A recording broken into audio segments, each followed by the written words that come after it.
YouTube, welcome back to another History Teacher Reacts video of Mr. Terry as I continue my search for historical knowledge found here on the internet. Alright, today's video comes from the deservedly famous, awesome history channel, Oversimplified. And it looks like they just did a video on Henry VIII, who is a character you can make a lot of jokes about.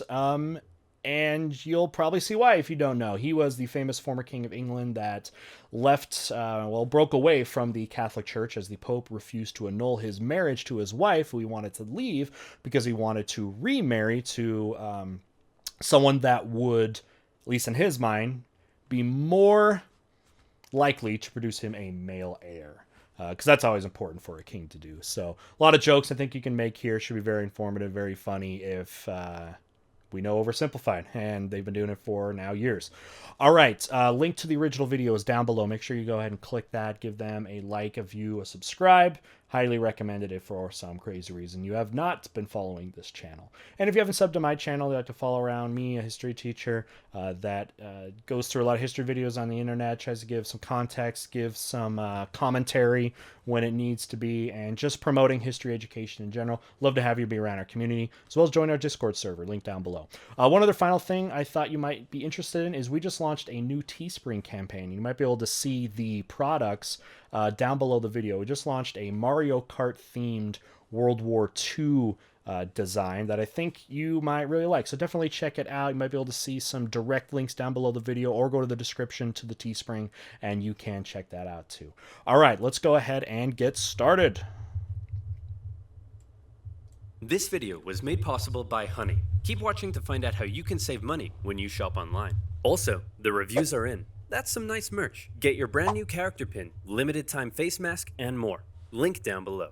Oh, that's cool. Okay, you can get an Oversimplified mask. Very cool. And that character pin, that's awesome too. Love it. Blah. Sigmund, I don't have much longer. Tell me, was I a good king? You were okay. Will I be remembered as the great warrior king who invaded France, revolutionized English healthcare, Nope. and developed great parklands? Nope. Probably not. Nope. He's just getting married for killing all his wives. Because of the wife killings? Because of the wife killings.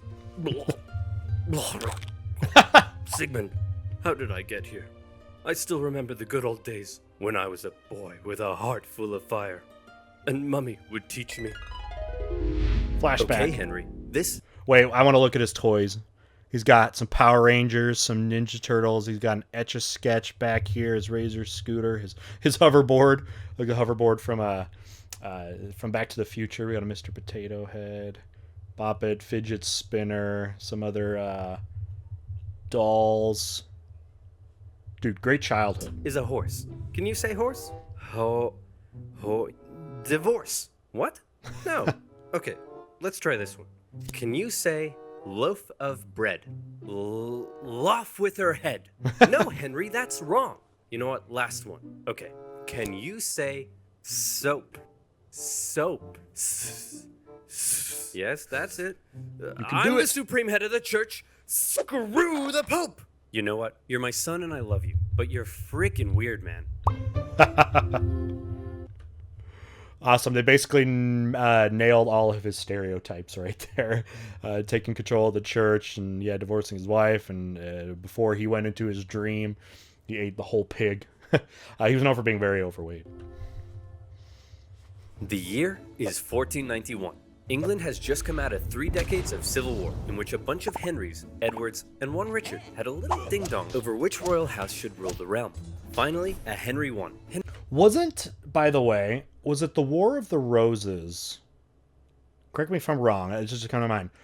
The sort of background story that Game of Thrones was inspired by. Did Martin say that when he wrote that? That just came to my mind. Maybe I'm wrong. Henry VII, and he had a son. What should we name him? My royal lineage is full of Henrys. A fine name, a vigorous name, a tenacious name, a muscular name. How about Arthur? And so Arthur, Prince of Wales and next in line to the throne, was born. 5 years later, Prince Henry was born, but nobody cares about him. He's not the heir, just a spare. The king wanted to make an alliance with how does he Spain, become heir? So one day, he said to his son Arthur, "Hey, baby, you see that lady baby? That's gonna be your wife. But father, I'm not even 3 years old yet. Listen, there's Wasn't something that- you have to understand. that young? You're my son. But more than that, you're a political bargaining tool. Yep. But you love me, right? I love you as a political bargaining tool.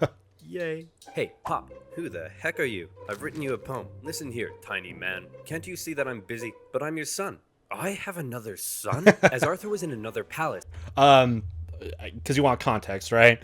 Very, very common in especially feudal kind of cultures where kingdoms would marry their children into other kingdoms, and that would create alliances between kingdoms. So often the idea of marriage is, something very different than what people would consider today. Can I go play Fortnite now? Let's go back 5 See seconds. that I'm busy, but I'm your son. I have another son? As Arthur was in another palace, being prepped to become king, Henry lived with his mother and 2 sisters. Oh, I just noticed the Game Boy. Another game. I had that exact same Game Boy, the green one. Oh yeah, I bought it just so I could play Pokemon Yellow when it came out. At Eltham, where he was being trained for a church career. And not just that, Henry learnt languages. He played sports. Yaldav. Being trained for a church career. And not just that, Henry learnt languages. Wait. Eltham, I gotta where see it he one was time. being How did he trained spell for a this? church career. And not just that, Henry learnt Yaldav, like, hey, Yaldav. What's the context here? Yaldav, y'all should've. Yaldav. languages. He played sports. Oh, he learnt the recorder. What a nerd. Am I right? Wrong. Henry was the coolest kid around. So I told my Latin teacher he could kissius my buddius. Anyway, here's Wonderwall. Great scholars in Wonderwall. Was a shame that song has almost been memed, but it is so good. Oasis, Wonderwall. It's also the song that if you learn any instrument, especially guitar, you're gonna learn how to play. If you haven't heard it, go look it up. You'll know Wonderwall. Theologians from across Europe came to meet and teach the young Prince Henry, who by all accounts was a very enlightened, bright, and charming young boy. Everybody loved Henry, and out of everything Henry was taught, Except the Enlightenment hasn't happened yet, if that's what they're referring to. Has not happened yet. more than anything, he came to adore and respect theology and Catholicism. One of Henry's tutors was English poet laureate John Skelton, who wrote a textbook for Henry that we still have today. In it, he wrote a number of important lessons for the young prince, such as, do not be mean, loathe gluttony, and do not violate widows. Check, failed. Check, failed. Check, failed. Important lessons for any 9-year-old boy. Around this time, Henry's older brother Arthur, now 15 years old, was married to Catherine of Aragon, sealing the union between England and Spain. I like like the total suburbia backyard wedding that's going on there. You got like your neighbors' houses in the back and the yard with the wood what do you call those types of fences? Yeah, the wood slab fences. And then he died. Oh, my alliance with Spain, my poor alliance with Spain. Aragon was a kingdom in Spain. That's what they're referring to there. And your son, sire? Oh, yes, of course, my son. But mostly my alliance with Spain. Hey, Pop, who the heck are you? Oh, yeah! And just like that, an unprepared Prince Henry was now the new heir to the throne. We call that failing upwards. And how about that alliance with Spain? Well, the solution was simple. Hey, boy, see that full-grown woman over there? That's gonna be your wife. What, my brother's widow? Yes. You're a freaking weirdo, man. Now, in the Bible, there's a verse that says marrying your brother's widow, that's a big no-no. So the king needed to convince the Pope and get his special permission. Hey, can I please have my son marry his brother's widow? Sure, why not? Okay, I did not know this story. Because I do know with Henry actually had a pretty good relationship before with the Pope. And hopefully they talk about the Reformation, and I'll try to pop that in later because he defended sort of the spread of the Reformation from England, from happening from mainland Europe into England, which was new churches being created. This whole rise of Henry is right within that. People like Martin Luther and stuff like that, and trying to keep that from happening in England, which again, I think it's the Defender of the Faith title that the Pope gave him. So they actually had a good relationship. But I didn't know this before, that you actually had to get some kind of biblical permission to marry your brother's widow. Interesting to see all that happen, huh? right, let's continue. And so it was. Henry's life was turned on its head as he was moved to the royal court, next in line to the throne. But tragedy struck when just a few months later, his mother, with whom he was very close, suddenly died in childbirth. The loss of his mother almost certainly had a big effect on the young boy. In his older years, King Henry VII went on a bit of a paranoid trip. As was normal for a king at the time, Henry VII had to quell a number of rebellions. When you looked at the context of where Henry's family came up through by basically defeating these rival families, you would be paranoid all the time because there is somebody always out to get you. Always. So just because you're paranoid doesn't mean someone's not out to get you. And as he aged, he became ever more suspicious of the nobility around him. To keep them in check, he began levying huge, ruinous fines, left, right, and center.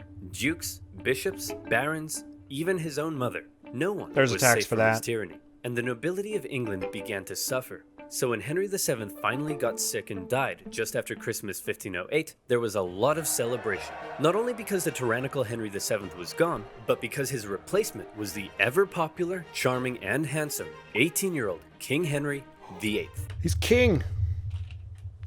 It's time. Henry married Catherine of Aragon Crown's in June on. 1509. You may be wondering, if it's so weird to marry your brother's widow, and since he's now king, couldn't the Henry creator, just right? decide not to? Well, yes, he could. But by now, Henry wanted to. The thing about Henry that was unlike many kings of the time was he married for love, and he had grown quite fond of Catherine. Very fond. Historians I don't know what's the age difference right there when they got married. say their marriage was unusually good, and so he was coronated king. And what a king. Compared to Mine's his better. tyrannical father, he was an absolute joy. Having the blood of two royal houses, he was widely supported. He was really, really ridiculously good looking, and those famous calves could achieve world peace. Hey Yeah. Henry, now that you're king, you know what that means. Costume party! Henry pranced around the palace playing dress up with his friends. He wrote plays. He sang songs. He danced. Wait, Palace hold on, I playing thought it dress was- up with his friends. He wrote plays. He sang I shall never giveth thee up. I shall never alloweth thee down. Oh, Rick Astley.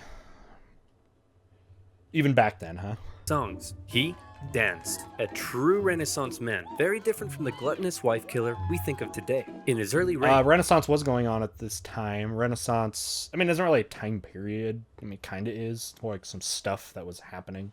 But yeah, no, that's actually true. But Enlightenment, not yet. people from near and far would come to ask favors of the generous king. Hey man, could I gain ownership of some land near Upton Snodsbury? Sure thing, pal. Hey, could I be an earl or a baron or a viscount or something? Anything you want, man. Could I get, just a really cool pig that has, freaking metal wings and 8 legs and shoots flippin' lasers and it can grow more pigs out of it for extra pigs? Say no more. Hey, guys. Oh, I too many was just financial checking up on the favors. financial report and what the hell? We can't afford this. Henry's council That's how you gain favor, though. You give favors to especially powerful people. In the whole feudal era, that is where loyalty lies. I mean, loyalty is all about who takes care of you, and you pledge loyalty to those people. so that he inherited from his father weren't happy with all the money he was just throwing around, and they worked hard to curb the king's spending. Since they controlled the royal seals needed to get stuff done, at first they were largely able to control the young king. And for Henry, the most infuriating things of all was they wouldn't let him joust with his friends because it was too dangerous, nor would they let him do the thing he wanted most, to go on a great, glorious, and expensive conquest against England's historic enemy, France. Oh, that rivalry. It just never ends, huh? Please, guys, I'll keep it cheap. How? I'm glad you asked. I've got a promo code. For the financial burden of war? Yes. Honey is the free browser extension that Segue. automatically finds promo codes when you shop online. Imagine you're on one of your favorite websites. Not that one. And you want to reinvent yourself with some fresh new threads. Oh, hi, little dancing man. Got any sick promo codes for me? You Can I do? pull those off? Nice. You just saved $40 on your online shop. You rockstar. Honey supports over 30,000 online stores and has already helped Oversimplified viewers save over $87,000.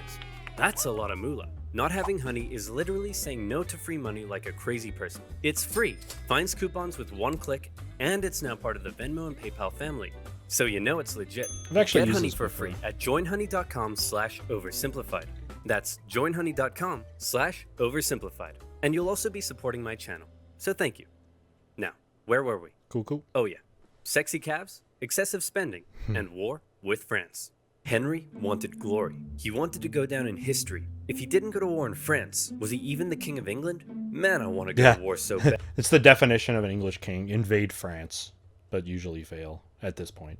But the council won't let me. In history. Hey, maybe I can help with that. Whoa, it's Cardinal Wolsey. One of my best friends, despite being an old-ass man. Cardinal Wolsey knew that if he helped King Henry, there'd likely be something in it for him. So what was his great, intricate plan to curb the council's power? You're the king, dum-dum. You can do whatever you want. What? Wolsey began writing bills that... He just found out he's actually way more powerful than he could be. Or than he... more powerful than he thought he was. Simply didn't require the seals. And thus, Henry was back on top. For his efforts, Wolsey began to climb the ranks, and he became something of a yes-man for King Henry, encouraging Henry to frolic and play while Wolsey took care of business. Hey, kid, you want to go on an adventure? Do I ever? The Pope was at war with France, and he needed some help. He offered the young, impressionable King Henry 100 Parmesan cheeses, some wine, and a golden rose if he came to the Pope's aid, and Henry was all in. At this point in his life, he still respected the church and loved the Pope. Yeah. Here was the chance for war he had been waiting for. He still didn't have an heir, a fairly big problem for a monarch at the time. But right now, the only kind of smashing he was interested in was smashing French guys in the face. And so off he went. The English already held the French city of Calais. From there, Henry made a glorious victory at the Battle of the Spurs. He took the French cities of Terouanne and Tournai. Word of his victory spread. This was it. Here was the glory he had been waiting for. Back home, his beautiful wife also led armies to victory in Scotland. Oh man. And better yet, she was... Oh, they militarized the metal-wing pig. Smart. Pregnant. Soon, Henry would have an heir. All of Henry's wildest dreams were coming true. Oh, he ran out of money. As the French prepared to invade Italy, all Henry could do was go home. Well, at least now I have an heir to cheer me up. Bring me my son. Henry, this is Mary. Mary? That's a funny name for a boy. Henry, it's a girl. This was Catherine's fifth pregnancy. Yeah, I'd heard they just had trouble with a lot of this. So pregnancy 1 was a stillborn girl. A boy died in infancy. And then a boy is stillborn. So this is where it looks like he's saying, and people are saying that it's kind of her problem. She has some kind of issue with this. But I mean, this girl was healthy though. So interesting there. You remember that, to a king, having a male heir is kind of everything. It's like part of their, like, it's how they immortalize themselves, is to have this heir, have it keep going, right? Have the family line keep going. That had not resulted in a male heir. Happy Henry wasn't so happy anymore. You still haven't given me a male heir. Well, how do you know it's my problem? Maybe it's your problem, Henry. It couldn't be my problem because I've been boinking half your maidstaff and one of them gave me a boy. I mean, sure. This is what you always wonder. Kings, none of them are faithful. Yeah, it seems that way. But the boy has to be legitimate, right? For to be considered, I guess, a king. So that's why you have to be legally married, for that sort of thing. Yeah, you know what? Maybe it's my problem. I'll look into that. Cardinal Wolsey, now Henry's Lord Chancellor, knew his job depended on keeping Henry happy. And so he said, well, if you can't be the great warrior, then how about the great peacemaker? Not as cool, but okay. And so the Field of the Cloth of Gold, a glamorous peace summit between England and France, was held. The King of France, Francis I, was essentially the French version of King Henry. And the whole thing was basically one giant codpiece measuring contest. The two sides did agree to a peace treaty. However, it didn't last long. You see, there was England a third and major player in European politics at the time, an exquisite specimen of royal inbreeding, an heir to a huge inheritance, and a chin that could hit a home run. Holy Roman Emperor Charles V. He was Henry's wife. Habsburgs, they have the notable chin. This family married into like every major royal family in all of Europe and had that distinguished big chin. They were known for marrying into their own family with all kinds of, incestual issues, I guess, that come from that. Wife's nephew. Henry had helped him out in the past to put down a Spanish rebellion, and now the two wanted to make an alliance, and so a marriage was arranged. Mary, I'd like to introduce you to your 22-year-old fully grown adult cousin, and now your future husband. Ew, he looks inbred. Mary! We're all inbred. Yep, not uncommon. Inbred, they were so obsessed with bloodlines, and then, you know, tainting your blood with any kind of impure blood could be seen as defiling. So, yeah, it's different times, huh? New alliance. Charles and Henry agreed to team up and relaunch a campaign against France. In 1522, the English landed and stormed as far south as Agincourt, but Charles didn't commit significant forces. Whoops, sorry man, not sure what happened. I'll join in next year. The next year, England swept northern France, almost taking Paris. But once again, where was Charles? Oh man, I'm so sorry. I promise, next year, I'll be there. The next year, he's all talk. Fed up Henry decided he was going to sit this one out. And just as Charles ravaged the French at the Battle of Pavia and captured the French king. Holy crap, dude. Yeah, I totally kicked France's butt. That's great. So, can I have the French throne like we agreed? No. What? And also, I don't want to marry your ugly daughter anymore. He's using him. Ugly? Have you seen your chin? Mummy says it's a strong chin for a strong boy. As Henry's alliance with Charles... So he got screwed over.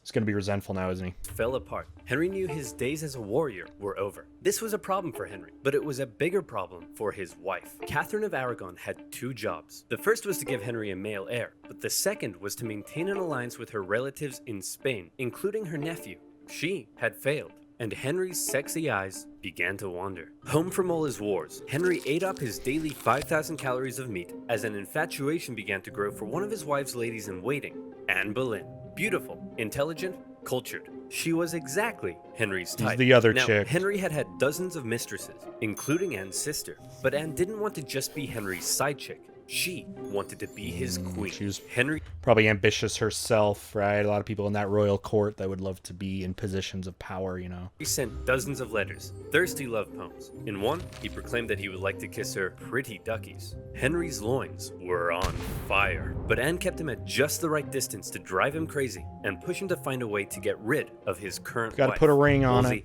I want a divorce. And as the representative of the Pope here in England, I expect you to sort it out quickly and quietly. I don't want this to turn into a Europe-wide scandal. You got it, Your Majesty. Wrong. Big Papa! My boy Henry says he wants to divorce his wife. Any chance? To Henry's shock and horror, Wolsey deferred the case back to the Pope in Rome. To make matters worse, after all the wars in Europe, the Pope was currently under the thumb of Charles V.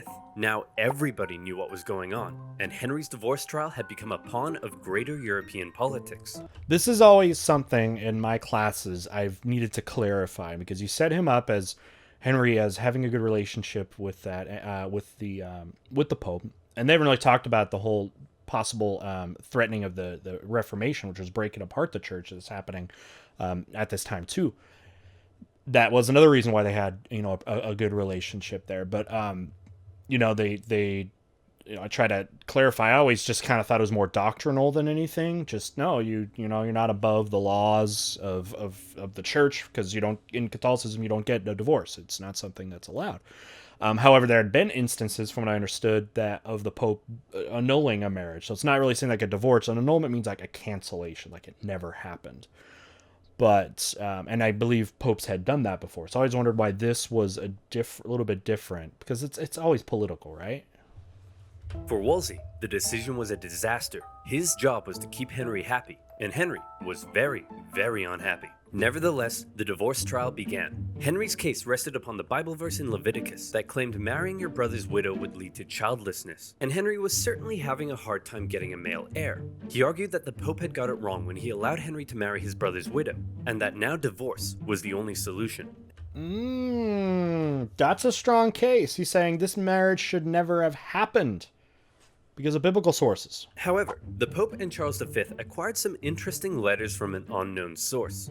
He wants to kiss her pretty duckies? Man, this guy's loins are on fire. The Pope now knew the case for divorce may not actually be found in Henry's Bible, but in Henry's pants.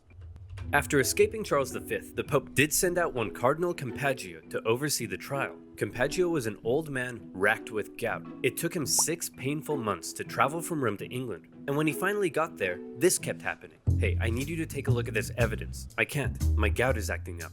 Hey, are you ready to take my testimony? I can't. My gout is acting up. Hey, can you please make a decision? I can't. Your gout is acting up. My gout is acting up. Anne Boleyn, with her Protestant views in support of the Reformation, suspected the Pope was just delaying. Ooh, I did not know Anne Boleyn was a Protestant. That's something I did not know. No wonder they're not approving this. She's not a Catholic. 2 whole years, the trial dragged on, and in the end, the Pope simply said, no divorce for you. Henry, the king that had previously defended the Pope militarily from France and intellectually from the reformist ideas of Martin Luther, who had once respected the Pope above all, now found the Pope standing between him and fourth base. Your Majesty, what will you do? I'm the king, dum-dum. I can do whatever I want. What? For his failure, Henry removed Wolsey from the court, a decision that was likely influenced by Anne Boleyn, who disliked the cardinal. Having fallen from grace and with potential charges of treason over his head, Wolsey died of illness a year later. Gout. Then, Henry set about removing England from the influence of the Pope. Hey, if you do that, I'll excommunicate you. Who cares, man? Oh no, apathy. My weakness. Henry gathered theologians and scholars together to help him make his case against the Pope. Together, they argued to the people of England that the Pope's rule over the church was basically a takeover of what had once been a self-governing, national English church. This is interesting. His evidence for all these things is far better marketed than I had ever thought. Going back to, we thought was the wrongful grounds of this his original marriage even happening because it should have been against biblical law, and now for trying to justify his desire to be the head of the church in England, right, based on nationalism. And I'm sure these things for a lot of people would have sound very justified, but I know there were a lot of people that were very much they saw through this and saw that with what Henry was doing it was all about getting another male heir, which you could tell is not being what's marketed. Why the divorce? Why the takeover of the church? He's not doing that because he's trying to lift himself up, in his case, up on something else that might have more justifiable, means. And if that sounds familiar, some historians do believe this moment may have laid the foundations for English Euroscepticism. That's right, Brexit may have been influenced by Henry's explosive loins. By and large, the people gave Henry their support, and those that didn't were going to be in for a rough time. But for now, Henry assumed the role. It was punishable by death because it was seen as treason if you didn't support this stuff. So a lot of very high people like Thomas More went to their deaths for this. Of supreme head of the English church, and his next divorce trial was a foregone conclusion. Catherine of Aragon was Aragon, and Anne Boleyn was in. Alright, I've upended the entire country to be with you, so you'd better give me a son, okay? Now, did you get my letter about the duckies? Having finally married the girl of his dreams, it was party time for Henry. And what a party. Life in the Tudor court was non-stop. Some DDR huge down banquets, with each person eating on average 5,000 calories a day. And no vegetables. Those are for poor people. Rich people ate meat. And so you know what else is for rich people? Constipation. But don't let that stop the party. The toilets are communal. And Henry himself was the center of everything. You ever thought about how gross, medieval toilets were? He ate the best food. He had 1,200 pairs of shoes. He didn't even have to wipe his own bum-bum. Life was great. Everyone, I give you your majesty, King Henry VIII. But how did they pay for it all? Well, influenced by his fairly Protestant new wife. Since Henry had overturned the organization of the church, this is how they paid for it. Oh my goodness, how awful. Selling fake fragments of the cross? Vials of Jesus' blood that you got from a duck? Using religion in this way? This is terrible. I must confiscate all this money at once. A lot of this stuff was things that early Protestants were objective of the church of anyways, was these like so-called relics that would be used to basically scam people out of money because they were said to be, something important in religious history and didn't have a lot of evidence for that. So he's kind of piggybacking almost on the Protestant movement here. Now, I'm going back 5 seconds here, but you can see already what's happening here as a devout Catholic. He's starting to get away from some of that with its origins and, of course, simply wanting his own heir. Because from what I understand, too, when the Anglican Church, as it's going to be called, was very similar to the Catholic Church in a lot of ways, far more than a lot of other Protestant churches. This way? This is terrible. I must confiscate all this money at once. Yes, how awful. I must take all of this away immediately. Monasteries across the nation were dissolved and their riches placed in the royal coffers. Obviously, many people weren't too happy about this, but Henry had a plan for that as well. Henry's descent into tyranny had begun, as any who rejected his new claim as supreme head of the English church found their heads on the chopping block. And so Henry partied. He danced, he sang, he ate, he jousted. Doing all the stuff he wanted to. Uh-oh. Be me. Love blood. The opposite of his education. Widows. In 1536, Henry fell from his horse in a jousting accident. Not for the first time, but certainly the heaviest fall he had taken yet. Some historians believe the brain damage caused by the incident may have violently accelerated Henry's descent into tyranny. It could happen. TBI, traumatic brain injury, can change the way people think. They become more irritable and stuff like that because your brain can't process the same way it used to. So it defends itself with being more angry, malicious, and paranoid to basically protect itself. Executions in England ramped up. During his reign, it's estimated 57,000 to 72,000 people were put to death. Rich or poor, big or small, no one was safe. And the most prominent victim of all was to be Henry's own wife. It had been 3 years since their marriage. Anne had been pregnant 4 times, yet she had only been able to produce one healthy child, a girl. What's more, it's possible... Now, one thing though is it was far more common in those days to lose children than it is now. Now it's very rare to actually lose your child in childbirth or early in infancy. And that has a lot to do with the medical advances that came throughout the Industrial Revolution, starting with just having more food produced. So women were healthier, and a healthier woman's going to have more likelihood for a stronger child that can survive that. So losing children in infancy or in childbirth was very common. Well, she had been going around insulting Henry's manhood. Oh no. Henry's eyes, once again, began to wander. His new top man, Thomas Cromwell, didn't want to end up like Cardinal Wolsey, and so he came up with a plan. There was a court musician who had been quite flirtatious in public with the Queen. Well, Thomas Cromwell and his boys got a forced confession out of him, saying that it didn't stop at innocent flirtation, and the charges came rolling in. Listen, the Anne, torture? We need to talk. Oh no, you're gonna divorce me, aren't you? Just like your last wife. Aw, no, come here, shh, no, I'm not gonna divorce you. It's much worse than that. Anne was charged with adultery, perversion, even incest, and plotting to kill the king himself. The jury found her guilty, including her own uncle and ex-fiancé, both fearing the wrath of the king. And on May 19th, 1536... charge of all the things that you know Henry did on a frequent basis. Anne Boleyn was Anne Boleyn. Literally the next day, Henry married one of Anne's ladies-in-waiting, Jane Seymour, his third wife. After Anne had smack-talked his manhood, and since he still had no male heir, Henry went on a campaign to ensure the public knew he was as virile as it gets. He had this famous portrait painted of the manliest man I've ever seen. Famous one. And later, he would even have his physician... You go down further, and he's got these nice, skinny legs, right? But the nice, powerful, well-fed, powerful gut. make a declaration about his health. King Henry is a fine specimen of a man, and... please don't make me say this. Say it.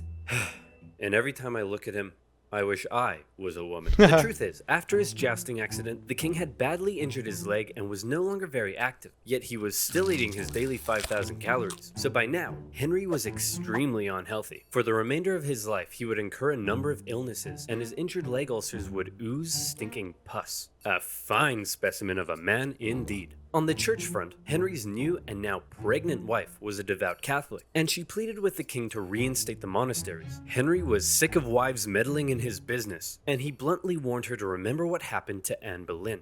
You wonder where his theological beliefs are at this time, or does he not even care? You know, you got like a more Protestant wife than a more Catholic wife. I mean, it seems like none of that matters to him anyways, but it'd be interesting. Since splitting with the Pope, Henry had been hard at work determining the theology of his new Church of England. Here we go. It kept many Catholic traditions, while on the other hand embracing some reformist ideas, such as requiring the use of a new Bible not in Latin, but in English. The cover of Henry's new Bible depicted the people appearing to worship a giant King Henry. And in the corner, there's some people being put to death, just for good measure. For any who opposed Henry's ideas... That's quite the cover. Holy cow, I did not know it looked like that. That just sums him up, like his whole reign on the cover of the Bible. Whether Catholic or Protestant, for any who rebelled against him, it would be off with their heads. In October 1537, Henry finally got what he had been waiting for. His wife Jane gave birth to a healthy boy. Yeah. However, the triumph soon turned to tragedy, as Jane Seymour died days later from complications during the birth. Henry mourned Jane, the woman who had given him a son, for 2 years. Really? Your Majesty, it's time to choose your next wife. Thomas, not now. Can't you see I'm in mourning? That one. The woman Thomas Cromwell had lined up for Henry's next marriage was the sister of a powerful German duke. But all Henry cared about was that she was pretty as pie. And Thomas Cromwell promised that indeed she was. How? You'd wonder if these women, like, because of the history, right? That they would be like scared to death to be his husband. You'd think so, right? However, when she arrived in England, Henry was less than pleased. Your Majesty, let me introduce you to your fourth wife, Anne of Cleves. What's that smell? I think it's your legs, sire. No, it's Anne of Cleves. She's ugly. This is treason. Oh, What? mean. Off with his head. Henry found his new wife so repulsive that he never consummated the marriage and divorced her just 6 months later. And for bringing Henry an ugly, stinky woman, along with additional charges of plotting treason, Thomas Cromwell lost his head. The very same day of Cromwell's Cromwell. execution, Henry married his fifth wife, the famed beauty Catherine Howard. She's believed to have only been 17 at the time. Henry was 49. And like Anne of Cleves, Catherine Howard didn't last long. You see, for some reason, she may not have been entirely satisfied with her 49-year-old fine specimen of a man, and it's possible she engaged in a number of extramarital affairs, including one with her cousin, Thomas Culpeper. When Henry found out, he was devastated. How could she do this to me? You're But, gross, sire, dude. Don't you have hundreds of mistresses? Shut up, Barry. That's not the point. So true. Your Majesty, you're crying. I'm not crying. It's just that sometimes, when I get sad, water comes out of my eyes! For her treason, Catherine Not Howard crying, met you're the crying. same fate as Anne Boleyn in 1542. So, we've had divorced, beheaded, died, divorced, beheaded, look out, here comes survived. Henry married the daughter of a royal official, Catherine Parr, in 1543, and she appears to have been a good companion to Henry. She cared for the aging king, who by now was so heavy it took several men to winch him onto his horse. She acted as a mediator within the family, and convinced the king to restore his two daughters to the line of succession. Their marriage did have one hiccup, however, when Catherine dared disagree with the king over the subject of theology. It's a miracle, because when the priest says the words of institution, the bread turns into the body of Christ. Well, if you put the bread in a box for 3 months, is it a miracle that it turns moldy? Treason! You can't just call everything treason, Henry. The king called for her arrest, as serious charges were placed over her head. However, in the end, she told Henry that she had not been disagreeing with him, but simply learning from him. And so when the guards came to arrest her, the king told them to make like an Anne and cleave. Catherine Parr stayed with John Henry Anne. right until the end. As he aged into his later years, in increasing pain and ill health, he grew ever more suspicious and moody. The once generous, promising young king was now feared by all around him. Sigmund, I don't have much longer. Hold me. Of course, sire. Do you have any final wishes?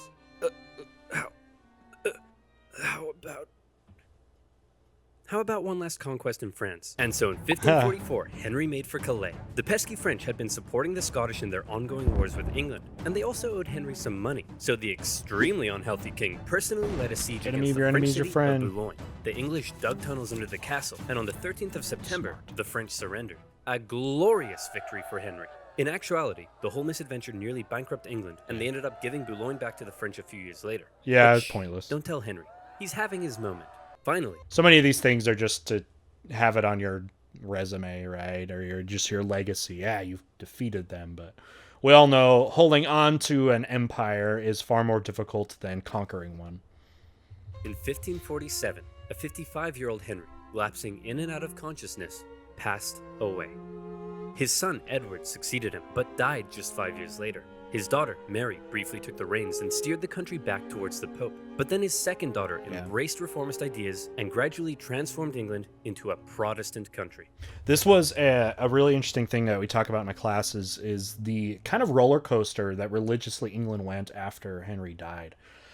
Because he was, somewhere, a lot of policies kind of in the middle between Catholicism and Protestantism. And then you have them shift more to Protestantism. And then when they go to Mary, who is infamous as a staunch Catholic, by the way, she's where you get the whole Bloody Mary thing, because a lot of Protestants were killed because of her. So she had this, especially if you're Protestant, this very bad aura about her. And then, I see with Elizabeth, they start to find more of a middle ground, some more compromise between the different sides religiously in England. Henry's desperation to marry Anne Boleyn and his resulting feud with the Pope had changed the course of English history and religion forever. Unfortunately, none of Henry's children had heirs, and when Elizabeth I died, Henry's lineage ended, with the House of Stuart replacing the House of Tudor. So then you might think, all that effort, a life filled with so much frustration, yet he never conquered France, he barely had a male heir, and his lineage died out. The egotistical man Henry grew sick and cruel, and then died. So why are we all so fascinated with King Henry VIII? Why not Henry II or IV? Well, without mentioning the many important things his reign did achieve, one of his biggest goals was to go down in history. And you can put a big green check beside that one, because everything he did and how he asserted his control and authority over everyone around him has come to be viewed as the epitome of the word king. And also because of the wife killings? Yeah, definitely the wife killings. Of course.